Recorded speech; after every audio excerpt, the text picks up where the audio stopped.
له فلورین څخه تر ایوډین پورې د عناصرو د طبیعت د رنګینو تعاملونو کې پراخه ونډه لري چې د علم او صنعت په نړۍ کې یې خپل ځانګړی اهمیت پیدا کړی دی.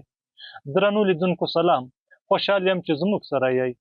دا خپرونه مو د اووم اصلي ګروپ عناصرو ته ځانګړې شوې ده. د دوراني جدول د اووم اصلي ګروپ عنصرونه چې د هالوجنونو په نوم هم یادېږي ډېر فعال او د غیر فلزاتو له ډلې څخه دي. یا د عناصرو له فلزاتو سره د تعامل په پایله کې مالګې جوړوي. د دوراني جدول د اووم اصلي ګروپ عناصر یا هالوجنونه له فلورین څخه پیل او تر استاتین پورې دوام کوي. په دې ګروپ کې فلورین، کلورین، برومین، ایودین او استاتین شامل دي. هالوجنونه په عنصري بڼه زهرجن دي، مګر مرکبونه یې زموږ په ژوند کې د پام وړ اهمیت او کارونې لري. که چیرته د دې عناصرو الکتروني جوړښت ته ځیر شو، نو وبوینو چې ټول یې په خپل آخري مدار کې اووه الکترونونه لري او د یو الکترون په اخیستلو سره منفي یو اکسیدیشن نمبر غوره کوي. د دې عناصرو اتومي شعاع په یوه ګروپ کې له پورته څخه ښکته خواته زیاتیږي، چې په پایله کې د جوش، ویلې کېدو ټکي او کثافت هم زیاتیږي. هالوجنونه په مختلفو فزیکي بڼو شتون لري، چې د هغې له جملې څخه فلورین او کلورین د ګاز، برومین د مایع، ایودین او استاتین د جامد په بڼه شتون لري.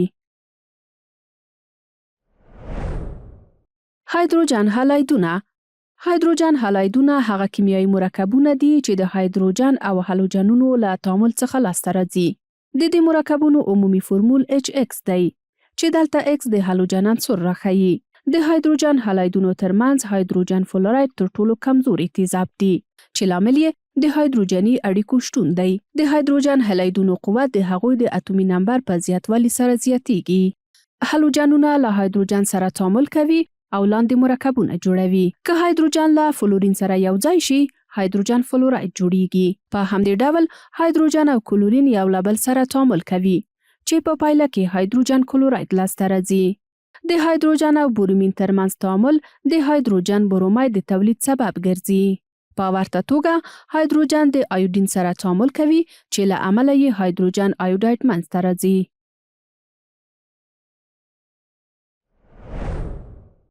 د هالایدونو اکسایدونه. د هالایدونو اکسایدونه هغه مرکبونه دي چې د هالوجنونو او اکسیجن د تعامل په پایله کې جوړیږي.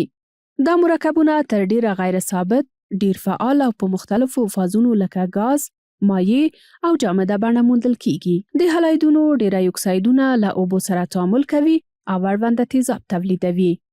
د بېلګې په توګه کلورین هپتا اکساید له اوبو سره تعامل کوي او پرکلوریک اسید جوړوي. د فلورین اکسایدونه له اوبو سره تعامل کوي، هایدروکلوریک اسید او اکسیجن تولیدوي. د اکسیجن لرونکو هالایدونو لاسته راوړنه. د هالوجن اکسایدونه د هالوجن عناصرو او اکسیجن ترمنځ د کیمیاوي تعامل له لارې تولیدیږي. دا مرکبونه معمولاً د اکسیدیشن له ځانګړو شرایطو لکه تودوخې یا کتلس لاندې لاسته راوړل کیږي. د دوی مرکبونه په صنعتي لابراتواري برخو کې مهم دي، ځکه چې دوی د اکسیدي کوونکو موادو، ضد عفوني کولو او ځانګړو کیمیاوي تعاملاتو لپاره کارول کیږي. د ایودین اکساید له ایودیک اسید څخه د تودوخې په پایله کې د لاندې معادلې سره سم لاسته راځي. هالوجنونه دوه ډوله تیزابونه لري. لومړی هغه چې اکسیجن لري او دویم هغه چې اکسیجن نه لري. راځئ چې اوس د هالوجنونو اکسیجن لرونکي تیزابونو په اړه معلومات ترلاسه کړو. د هالوجنونو اکسیجن لرونکي تیزابونه. هالوجنونه یعنی فلورین، کلورین، برومین او ایودین اکسیجن لرونکي تیزابونه هم جوړوي، چې د اکسی اسیدونو په نوم یادېږي. دا تیزابونه د هالوجن، اکسیجن او هایدروجن څخه جوړ شوي وي، لکه هایپوکلورس اسید، کلورس اسید، کلوریک اسید او پرکلوریک اسید. د اکسیجن زیاتوالی د تیزابیت د زیاتوالي لامل کیږي، یعنی پرکلوریک اسید تر ټولو قوي او هایپوکلورس اسید تر ټولو کمزوري تیزاب دی. همداراز فلورین د قوي منفیت برقي ځانګړتیا درلودو له امله یوازې یو اکسی اسید جوړوي چې ناپایدار دی. درنو لیدونکو هم راځئ د همدې موضوع اړوند څو مهمې کانکوري پوښتنې چې د تیرو کلونو د کانکور له فورمونو څخه اخیستل شوي دي په ګډه حل کړو. اوله پوښتنه: له لاندې عناصرو څخه کوم یو قوي الکترونیګاټیو ځانګړتیا لري؟ 1 کلورین، 2 فلورین، 3 ایودین، 4 برومین.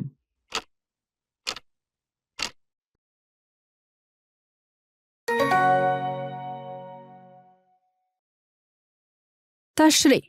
فلورین ډیر الکترونیګاټیو عنصر دی چې په مرکبونو کې یوازې -1 اکسیدیشن نمبر لري. په داسې حال کې چې فلورین، برومین او ایودین هم الکترونیګاټیو دي، مګر الکترونیګاټیویټي یې له فلورین څخه کمه ده. دویمه پوښتنه: لاندې کوم هایدروجن هلاید تر ټولو کمزوری یا ضعیف تیزاب دی؟ 1 هایدروفلوریک اسید، 2 هایدروکلوریک اسید، 3 هایدروبرومیک اسید، 4 هایدرو ایودیک اسید.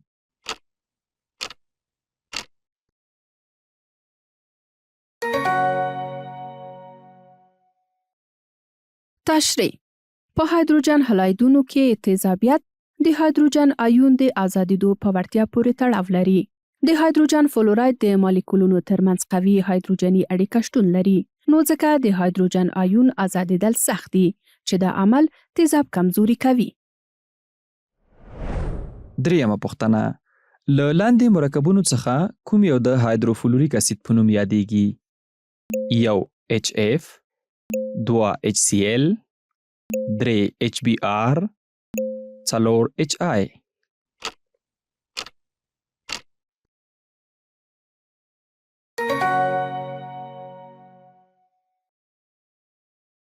تشریح. د هایدروجن او هالوجن اتومونه د هایدروجن هلاید په نوم تیزابونه جوړوي چې نومونه یې د اړوند د هالوجن له نوم سره تړلي دي.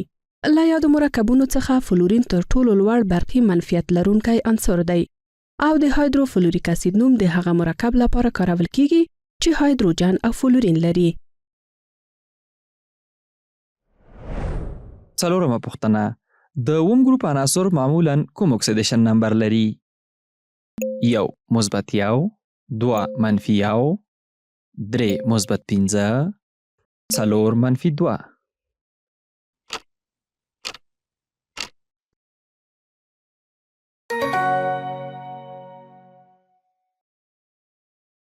تشریح.